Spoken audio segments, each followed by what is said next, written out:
Bhubaneswar Kumar cricket చూసే ప్రతి ఒక్కరికి గుర్తుండిపోయే పేరు. మరి ఇప్పుడు భువనేశ్వర్ ఏమైపోయాడు? ఇండియన్ టీంలో భువీ స్థానం ఏమైపోయింది? ఇంజురీ తర్వాత భువీ తన స్థానాన్ని ఇండియన్ టీంలో అయితే కోల్పోయాడు. భువనేశ్వర్ కుమార్ తన ఇంటర్నేషనల్ డెబ్యూ అగైనెస్ట్ పాకిస్తాన్ 2012లో చేశాడు.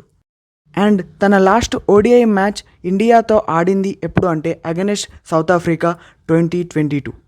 అండ్ తన లాస్ట్ T20 కూడా అగైనెస్ట్ న్యూజిలాండ్ ఇన్ 2022 అయితే ఆడాడు.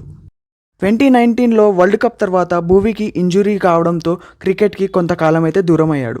ఇంజురీ కారణంగా దూరమైన భువీకి మళ్ళీ ఇండియన్ క్రికెట్ టీంలో స్థానం అయితే దక్కలేదు. భువీ ఇండియాకు డెబ్యూ చేసినప్పుడు మనకు ఒక మంచి మీడియం పేసర్ దొరికాడని అందరూ అనుకున్నారు. ఇప్పుడు చూస్తే ఇంజురీ కారణంగా ఇంటర్నేషనల్ క్రికెట్లో స్థానం కోల్పోయాడు భువనేశ్వర్.